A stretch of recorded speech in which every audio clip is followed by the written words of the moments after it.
하나님 말씀 여호수아 21장 27절에서 45절 말씀입니다. 구약 성경 352면 제가 가지고 있는 성경입니다.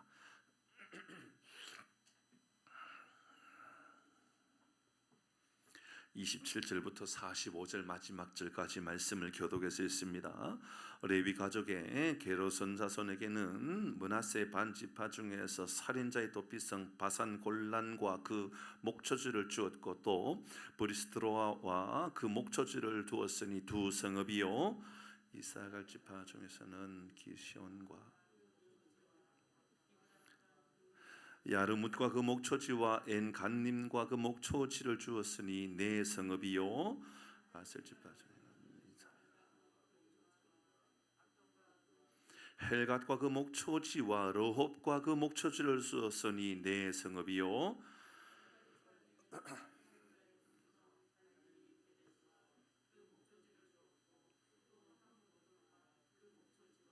가르단과 그 목초지를 주었으니 세 성읍.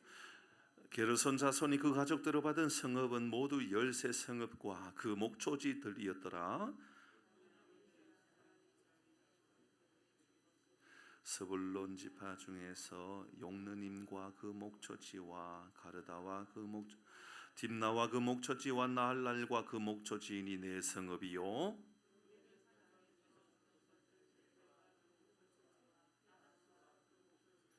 그데못과 그 목초지와 무밧과 그 목초지니 네 성읍이요.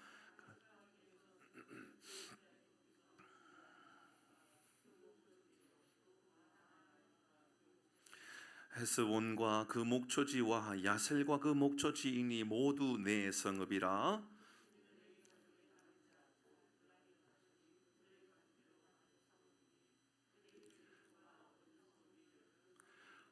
레위 사람들이 이스라엘 자손의 기업 중에서 받은 성읍은 모두 48성읍이요 또 그 목초지들이라.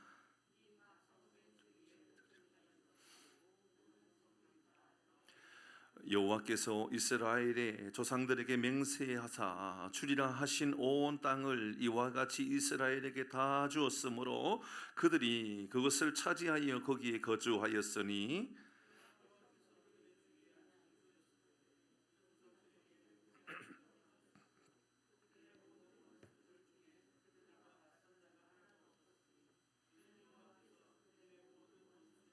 그들의 손에 넘겨. 우리 같이 합니다. 여호와께서 이스라엘 족속에게 말씀하신 선한 말씀이 하나도 남음이 없이 다 응하였더라. 아멘. 구호하겠습니다. 시작. 하나님이 우리와 함께 하십니다. 그래서 우리는 잘 되고 있습니다. 할렐루야. 아멘. 하나님께서 오늘 이 밤에도 우리에게 신실하게 역사해 주시는 귀한 밤이 될 줄 믿습니다. 오늘 같은 이런 말씀들이 사실 설교자에게는 굉장히 피곤한 말씀이에요. 뭘 묵상을 하면 묵상하면서 이 말씀을 붙잡고 오늘 말씀을 전해야 되겠다. 그런 말씀을 좀 찾고 싶은데 계속해서 어디에서 목초지였고 어디에서 목초지였고 어디에서 목초지였고 계속해서 그 이야기 하다가 누구는 네 성읍, 누구는 두 성읍, 누구는 세 성읍 하다가 총 48성읍, 레위에게는 48개의 성읍을 얻었다. 그리고 뒤에 이어서 43절에서 45절까지 말씀은 그래서 하나님의 말씀은 응하여졌다. 이게 끝이지요. 이 말씀을 통해서도 여전히 하나님은 우리에게 하나님께서 우리에게 들려주고자 하신 하나님의 말씀이 있는 줄 믿습니다. 우리 그런 마음을 가지고 말씀 앞에 서야 됩니다. 하나님의 말씀에는 그 어떤 말씀도 무의미한 말씀이 존재할 수가 없습니다. 맞죠? 그렇죠? 다 의미 있는 말씀입니다. 그 말씀이 우리에게 무엇을 안내하고 있는가의 통찰력을 가지고 귀 기울이는 것이 이런 우리 그리스도인의 삶이 되어야 됩니다. 우리 지난주에 있는 말씀을 잠시 다시 한 번 더 우리 복습할까 합니다. 레위 지파가 땅을 분배받았습니다. 여러분 그들에게 있어서 땅을 분배받는 것 분명히 게르손이 첫째이고 둘째가 그핫이고 셋째가 므랄이었습니다. 맞죠? 그죠? 이게 순서가 그랬었습니다. 게르손, 그핫 그리고 므랄이. 그런데 첫째였던 게르손이 땅을 먼저 받는 것이 아니라 그핫이 먼저 받았습니다. 둘째가. 왜 그랬죠? 그것은 제사장이었던 아론이 그 안에 있었기 때문에 그렇습니다.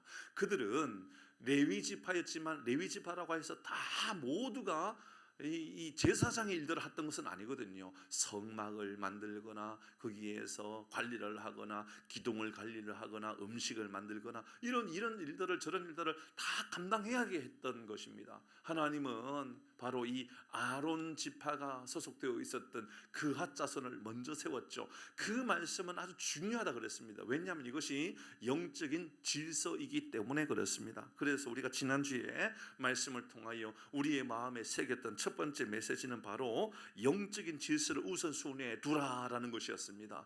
육신으로 볼 때는 게르손이 먼저입니다. 그러나 하나님은 게르손보다도 그핫을 먼저 세우기를 원했습니다. 그핫이 대단해서가 아닙니다. 능력이 있어서도 아니고요. 그에게 뭔가 하나님께서 엄청난 힘을 부여하고 싶어서 그런 것이 아닙니다. 그것은 그들에게 있어서의 힘의 순서가 아니라 영적인 순서를 그렇게 부여하고 싶었던 겁니다. 이것은 우리의 삶에도 똑같다 그랬지요. 사랑하는 교회 여러분, 세상의 어떤 질서보다도 영적인 질서를 우선순위에 두기를 바랍니다.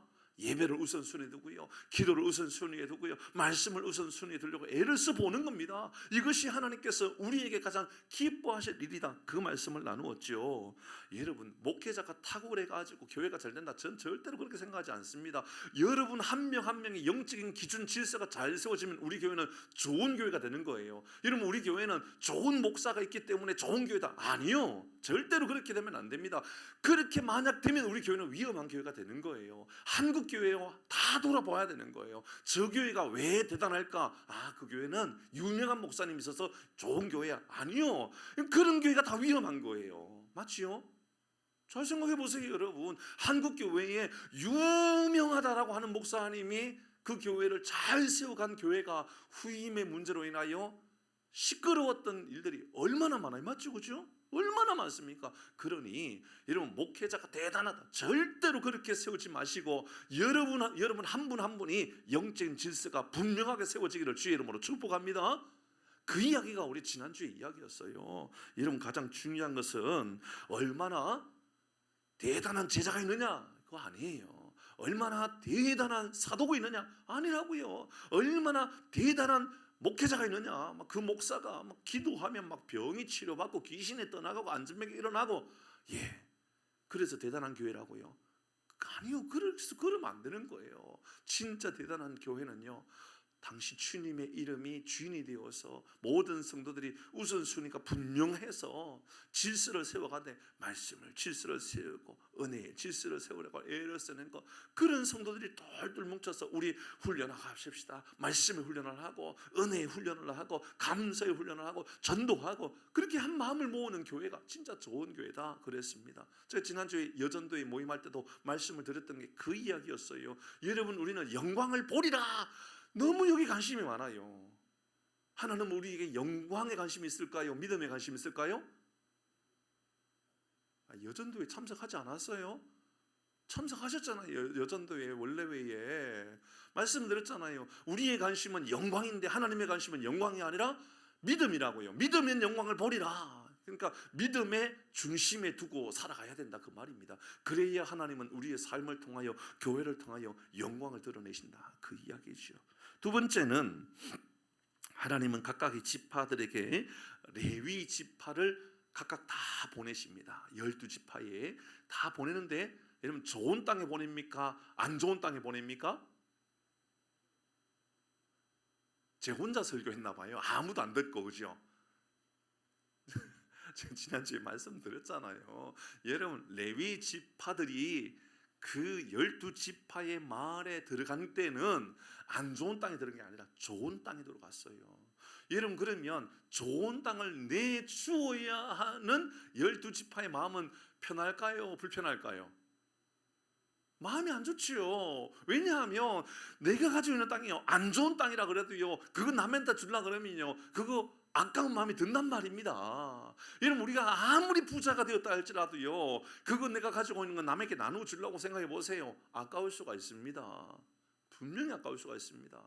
여러분, 우리가 지난주에 핵심이 되었던 것은 바로 갈렙이 가지고 있었던 땅, 갈렙이 자녀들이 가지고 있었던 헤브론에 대한 이야기를 나누었잖아요.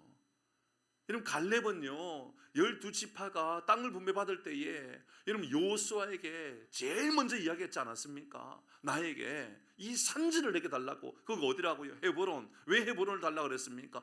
거기는요 험악한 땅이었어요. 아낙 자손들 중에서도 가장 장수들, 막 장군들, 이 거인들이 살고 있는 그런 땅이었단 말입니다. 헤브론이.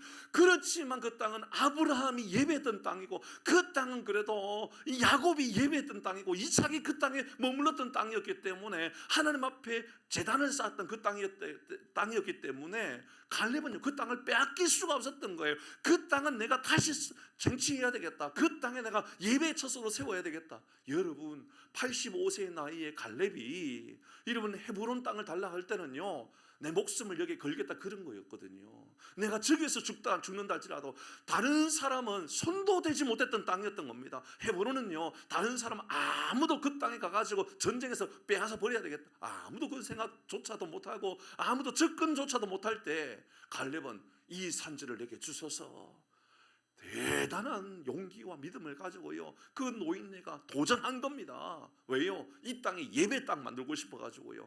그렇게 땅을 소유했으면 그 땅이 얼마나 가치 있겠습니까? 그렇죠? 얼마나 중요한 땅이겠습니까? 세상에. 그런데 지난주에 말씀을 드릴 때 그핫 자손이 제일 먼저 땅을 분배받는데 이 레위 지파의 아들 가운데 둘째 아들이었던 그핫 자손, 그러니까는 이 아론의 지파에 소속되어 있는 그핫 자손이요 땅을 달라고 하는데 어디를 달라고 그러냐면 헤브론을 달라고 그러는 겁니다. 환장할 일이죠. 아니 그 많고 많은 땅 중에 왜 헤브론을 달라고 그럽니까? 그 땅을 우리가 어떻게 얻었는데. 그러니까 여러분 한번 생각해 보십시오. 이런 갈렙의 자손들이 볼 때에, 갈렙의 자녀들이 볼 때에 이런 그핫 자손이 얼마나 믿겠습니까? 얼마나 속이 상하겠습니까? 근데 그 땅을 달라라는 거예요. 눈물을 머금고 이 땅을 쟁취하고 하나님 약속의 땅을, 이 땅 얻었는데 그 땅 달라고 하니 얼마나 화가 나겠습니까? 그러나 하나님께서 그 땅 레위 지파에게 주는 땅이고 예배의 처소로 하나님께서 만들어 가신다 그러니 갈렙과 그의 가족들은요 두말하지 않고 내어줍니다. 이런 드림과 이런 헌신이 예루살렘 성전이 세워지는 땅이 되는 겁니다. 그 땅은 이스라엘의 부흥의 진원지가 되는 거잖아요. 은혜의 이런 수원지가 되는 거잖아요. 바로 그 땅으로 말미암아, 헤브론으로 말미암아 이스라엘의 예루살렘의 교회가 세워지고 다윗 성전이 세워지고 전 세계 복음의 중심지가 바로 그 땅에 세워진 겁니다. 한 사람의 헌신. 그 땅 내게 소중하지만 너무너무 가치 있지만 하나님 이 땅에 내가 예배의 공동체를 세우겠습니다. 하나님 원하시면 내가 드리겠습니다. 놀라운 일들이 일어났다라는 것이지요. 그러면서 제가 지난주에 들었던 말씀, 이 말씀이었죠. 기억하시죠? 우리나라의 총신대학교가 그렇게 세워졌다. 총신대학교가 저 용산에서 상가를 얻어가서 월세를 내면서 신학생을 키울 때에 우리 교단이 이 신학생의 숫자가 몇 명이나 되겠어요. 그렇게 그렇게 힘들었던 그 땅을 어느 날 저 부산에서 여러분 이 작은 공장을 했던 장로님이 그 마음에 감동이 되어서 그래 그러면 우리 이 신학생을 키우는 선지 동산을 내가 세워야 되겠다. 그래서 사당동에 14,000평의 땅을 내어놓으면서 여기에 우리 총신대학교를 세워달라고. 여러분 그게 동기가 되어서 우리나라의 제일 큰 교단이 된 거예요. 대한예수교 장로회 합동체 교단은 그렇게 세워진 거예요. 한 사람이 그래 내가 여기 선지동산 세워야 되겠다. 하나님 이런 그것은 우리 교단만 그런 것이 아니라 그랬지요. 안양에 가면 성결대학교도 똑같다고요. 24,000평의 땅을 한 권사님이요 이 땅을 내가 하나님께 드려야 되겠다고. 그래서 성결대학교가 세워지고 여러분 성결교가 그렇게 커지게 되었던 원인이 바로 그런 이유가 있었던 것입니다. 여러분도 그렇게 할 수 있을까요? 우리에게 물어봐야 되는 겁니다. 하나님, 내가 가지고 있는 가장 소중한 것, 주님 기뻐하신 일들이라면 내가 감당하고 싶습니다. 얼마나 아름답고 얼마나 위대한 일들일까요? 혹시 아십니까? 평생에 여러분 자손 만대에 여러분의 이름이 기억이 영원토록 남을 만한 위대한 일들 하나님께서 여러분을 통하여 원하시고 있을지도 모른다는 것 여러분 혹시 알고 계십니까? 하나님 그 일들을 우리를 통하여서 이루실 수도 있다는 것을 꼭 마음에 새기십시오. 하나님, 나에게 작은 헌신이지만, 작은 섬김이지만 나로 인하여서 한국 선교의 부흥기지를 만들고 싶다고. 어떤 이들은요 그랬어요. 제가 아는 분들 중에 어떤 권사님은요 빌라를 짓더라고요. 왜 빌라 지었냐고. 그러니까 선교사님들이 한국에 들어와서 쉴 만한 곳을 만들어 드리고 싶은데, 그런 장소들 와가지고 하루에 5,000원만 내고 주무실 수 있는 곳을 만들어 드리고 싶다고. 그런 곳이 송파에 가도 있어요. 전국에 얼마나 많이 있는지 몰라요. 한 권사님이, 한 집사님이, 그래 내가 이 일을 위하여 내가 하나님께 쓰임 받아야 되겠다. 여기까지가 지난주의 말씀이었습니다. 43절 말씀을 읽겠습니다. 43절 같이 합니다. 43절 시작.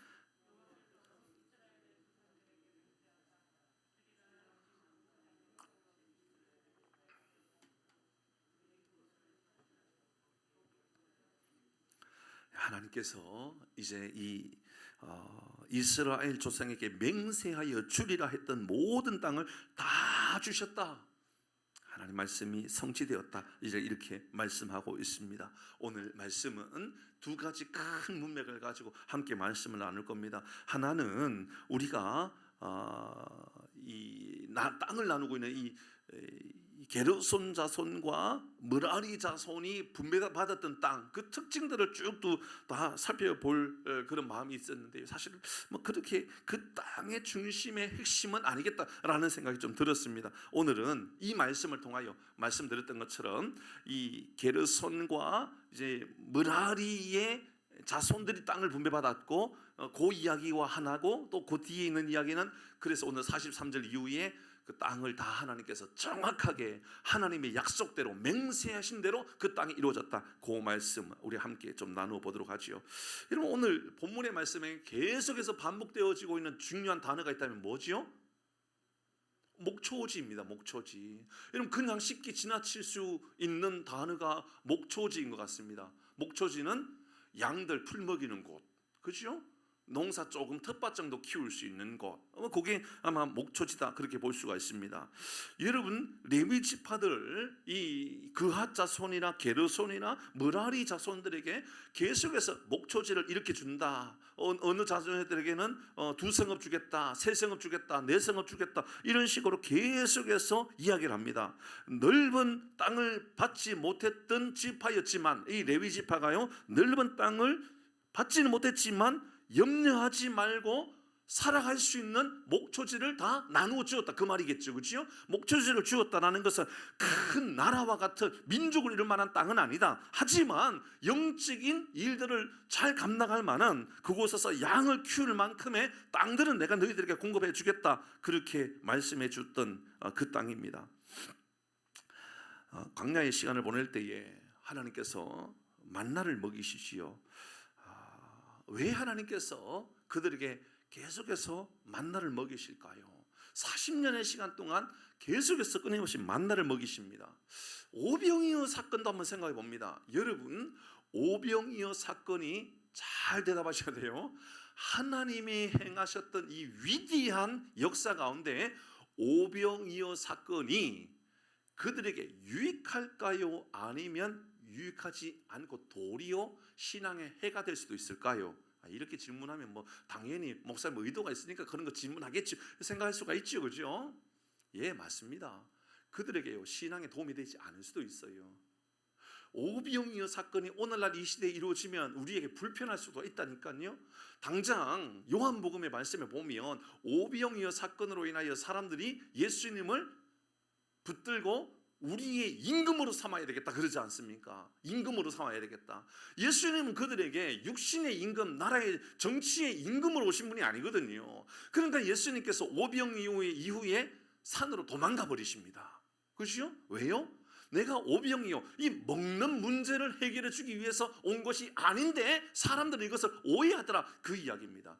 자, 말씀을 잘 한번 생각해 보십시다. 하나님 목초지를 주셨다라는 것은 너희들 먹는 거 걱정하지 마, 그 말씀 아닙니까? 그죠? 먹는 거 우리에게 중요한 거 할까요? 중요하지 않을까요? 당연하지요. 중요하지요. 먹는 것만큼 우리에게 우리 인생에 중요한 게 어디 있습니까? 여러분, 우리는 먹는 문제로 인하여 얼마나 고민도 많이 하는지 모릅니다. 원래 인간이 의미 있는 인생을 살아가야만 하지요. 그런데 인간 안에 있는 어떤 욕심으로 말미암아 놀랍습니다. 사람은요 계속 이 먹는 문제로 싸우고 먹는 문제로 이런 전쟁을 일으키고 살아갑니다. 지금도 사실은 이 우크라이나와 러시아의 문제들, 다 식량의 문제나 에너지 문제들 다 돌아보면 인간의 욕심 안에 있는 것 분명히 알 수가 있지요. 인간만이 다른 동물과는 다르게 이런 말 하지 않습니까? 사람은 배불러도 더 먹을 수 있나요, 없나요? 예를 들어서 식사하고 나서 과일배가 따로 있나요? 따로 없나요? 진짜 따로 있나요? 근데 왜 따로 있다 그래요? 식사하고 나서 과일배는 따로 있다 그래요. 과일배만 따로 있나요? 떡배도 따로 있는 거 아시죠? 빵배도 따로 있는 거예요. 다 먹고 나면 커피 마실 배도 따로 있어요. 세상에 사람의 위는 몇 개일까요? 다 따로 먹나요? 그래서 밥은 밥으로 먹고 따로 채워놓고, 또 떡은 떡대로 채우고, 빵은 빵대로 채우고, 과일은 과일대로 채우나요? 이런 다른 동물들 가운데 이런 동물이 어디 있어요? 사람은 그렇게 배불리 먹고도 더 먹을 수가 있어요. 항상 그 식당 가서 실패하는 곳 있잖아요. 어디죠? 뷔페. 잘 먹었어요. 그리고 나서 후회해요. 내가 오늘 좀 적게 먹으려고 그랬는데. 이게 인간인 거죠. 인간은 뭔 사람이 욕심이 많길래 먹어도 족함이 없어요. 전도서 1장 8절에 보아도 족함이 없다, 들어도 족함이 없다. 인간은 먹어도 족함이 없는 존재인가 봅니다. 인간은 끊임없이 더 먹으려고, 더 쟁취하려고, 더 소유하려고 애를 씁니다. 하나님은 그래서 그들에게 목초지를 주겠다라고 모든 지파들 한 가정마다 내가 너희 먹을 양식을 채워줄 거니 걱정하지 말라라고 말씀하신 것 아닐까요? 여러분, 오늘 이 시대에 우리의 삶을 그대로 돌아보아야 됩니다. 여러분, 게르선 자손은 민수기 24장의 말씀을 보니까, 말씀 띄우진 않았습니다. 민수기 24장의 말씀을 보니까 게르선 자손은 장막, 이 회막을 관리하는 일들을 합니다. 그 안에서 이 또 다른 곡간을 관리하기도 하고 그렇습니다. 머라리 지파는, 머라리 자손은 기둥을 관리하는 등등의 이 성전의 문지기를 한다든지 이런 일들을 맡아서 섬깁니다. 여러분, 다 모든 일들이, 여러 가지 일들이 우리에게 주어지는데 힘든 일이 있고 덜 힘든 일이 있는 게 사실이죠, 그죠?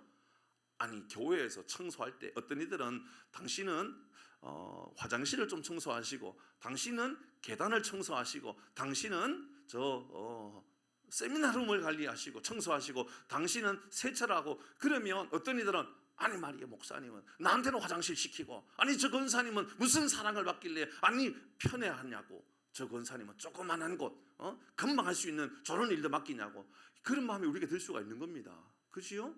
들 수 있는 겁니다. 머라리 자손도요, 저 형을 보면서, 그핫 형들을 보면서, 그핫을 보면서, 그 위에 게르선 형을 보면서, 형은 말이야, 뭘 그렇게 대단한 일들을 다 감당한다고 저렇게 좋은 땅, 좋은 일들 맡기냐고, 분명히 그렇게 말할 수 있는 겁니다. 우리의 인생은요, 잘 보면 그래요. 여러분, 이런 것 저런 일들을 할 때마다 나는 왜 이 모양 이런 거밖에 안 주지? 왜 하나님은 나에게 재물은 이 정도밖에 안 주지? 하나님은 왜 나에게 사명을 이런 거밖에 안 주지? 이런 생각을 하고 살아가는 우리 수많은 사람들에게 하나님께서 주시는 메시지입니다.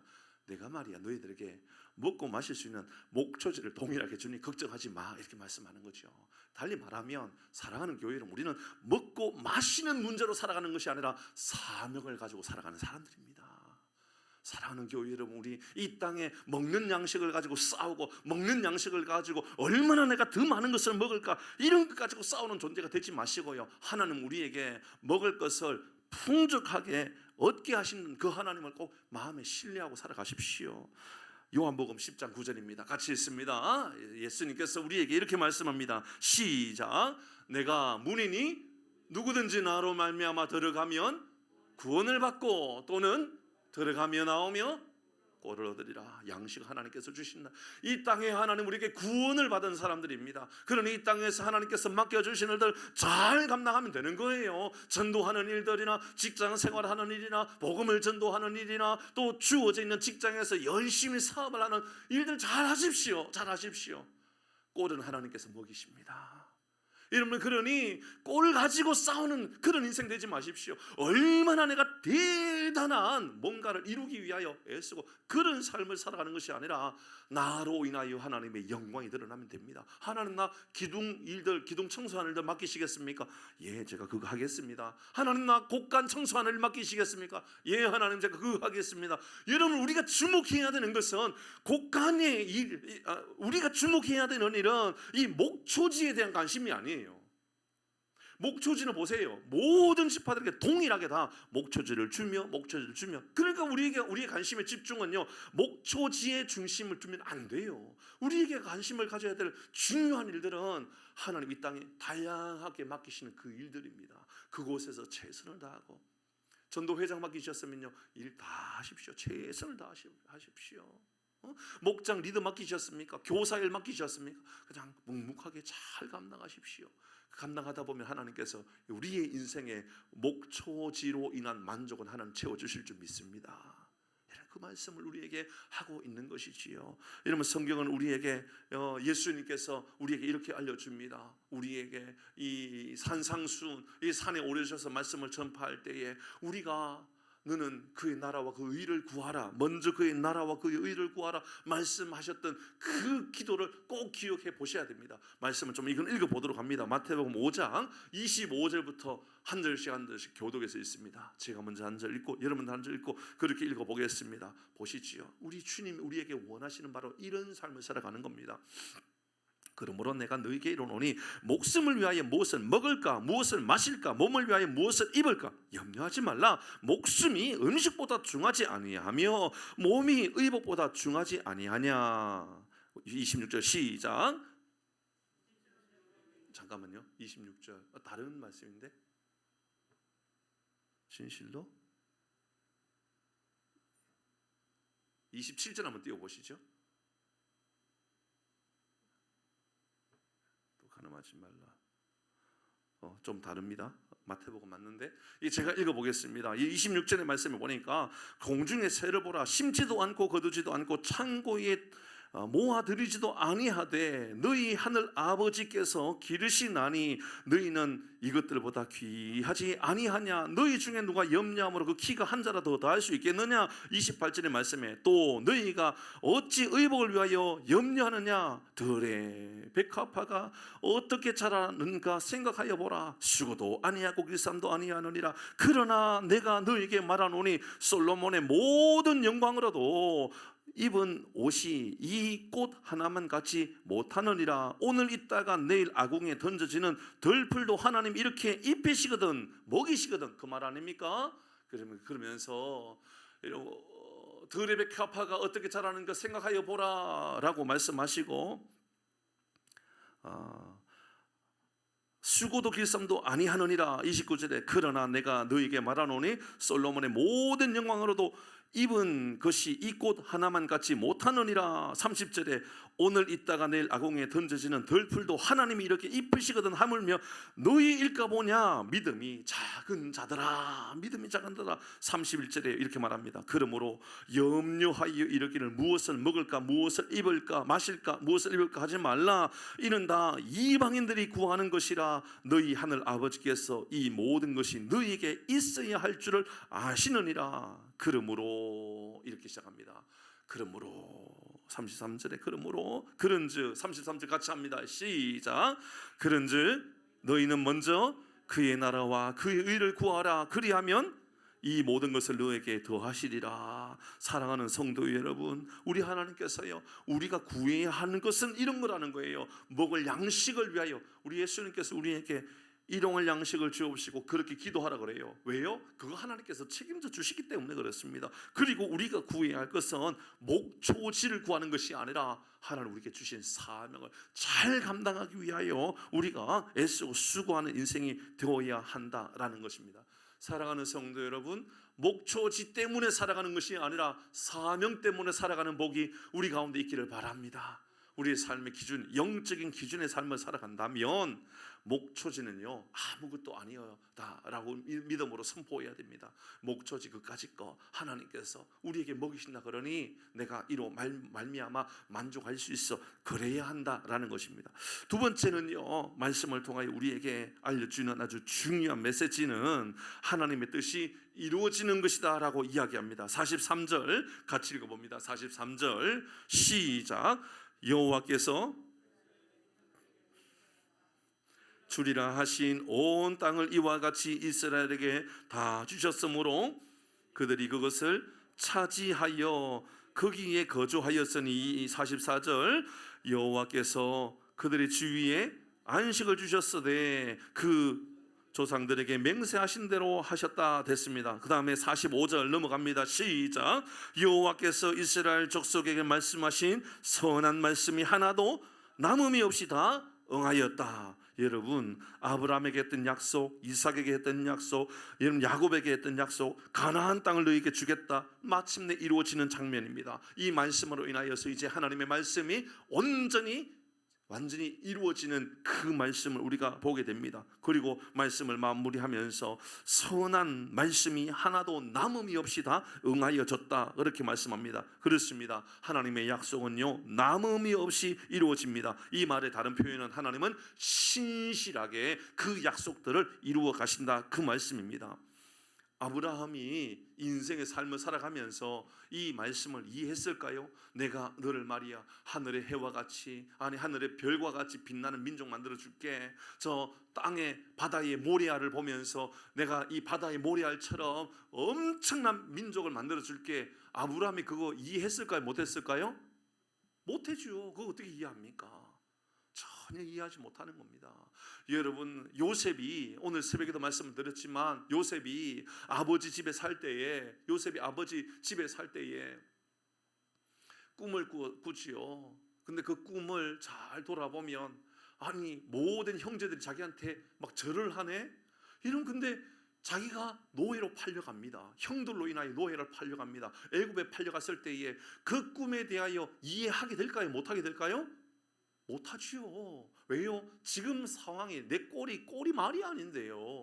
어떻게 그거 이해됩니까? 지금 내 인생은 나락에 빠져 있고 내 인생은 가장 처절한 인생의 삶을 살아가고 있는데 그 꿈을 돌아보면서 하나님께서 나에게 이렇게 주시겠다 그랬는데, 아브라함이 맞으시죠. 자녀가 태어났습니다. 이삭이 태어났는데, 아브라함에게 이삭이 태어났는데 하나님께서 하시는 이야기가 야, 그 아들 나한테 갖다가 바쳐라. 그러니까 모리아의 산에 가가지고 아들을 칼을 대가지고 이제 각을 떼야 되는 거예요. 머리 자르고 팔다리 잘라야 돼요. 이러면 따질 수 있잖아요. 하나님 진짜 하나님 맞습니까? 왜 하나님 진짜 살아계신 하나님인데 이방 신들이나 하는 자기 이 가족 사람을 제물화하는 거, 이거 이방 신들이나 하는 건데 왜 하나님께서 일을 하라 그럽니까? 얼마나 따질 게 많겠습니까?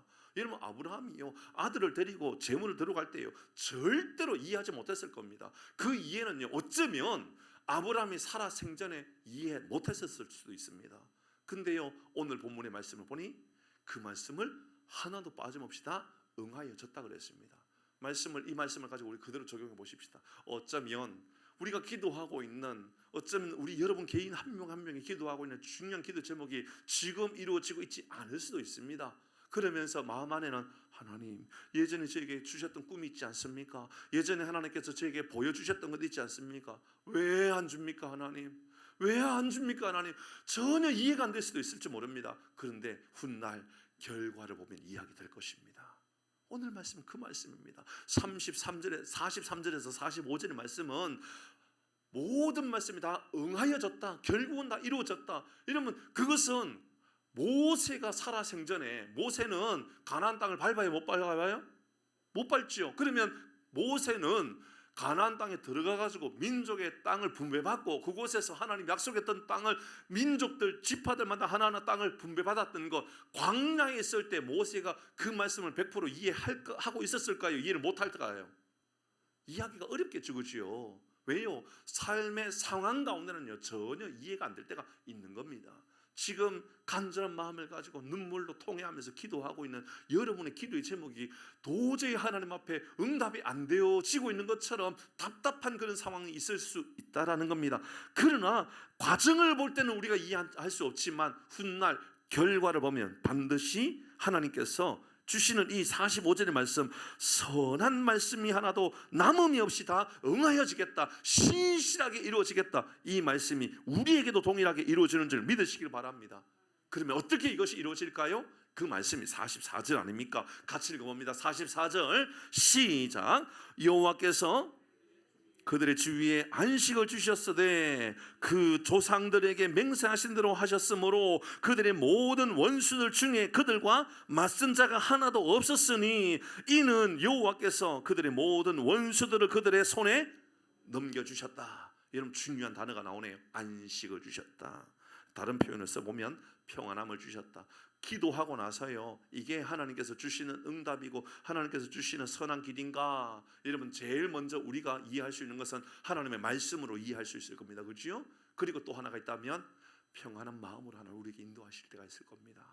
우리가 기도하고 있을 때 이게 평안한 마음이 아니라 불편한 마음이 생기고 자꾸 일이 꼬이고 뭔가 일이 막혀버린 것 같다 그러면 다시 그 기도 제목을 바꾸셔야 할 필요성이 있을지도 모릅니다. 하나님 앞에 다른 방법으로 구하고 다른 방법의 뜻을 구해야 될지도 모릅니다. 왜냐하면 오늘 본문의 말씀을 보니까 말씀이 응해지는 방법이 중요한 두 가지 방법으로 나타나요. 하나는 안식을 주셨으며 달리 표현하면 평안함을 주셨으며 그 다음에 두 번째 뒤에 말씀을 보니까 원수들 중에 그들과 맞선 자가 하나도 없었다. 뭐예요? 길이 막혀 있는 게 없다 그 말입니다. 다 길이 열리더라. 사랑하는 성도 여러분, 하나님께 은혜를 구하고 기도할 때요, 길이 닫혀 있다 그러면 하나님께 기도해서 하나님 막힌 길이라면 내 그 길에 대하여 욕심 부르지 않게 하시고, 길이 열렸다 그러면 하나님께서 우리에게 주시는 아름다운 위대한 길을 열어가시는 하나님인 줄 믿습니다. 믿음의 고백을 가지고 하나님께 아뢰시기를 바랍니다.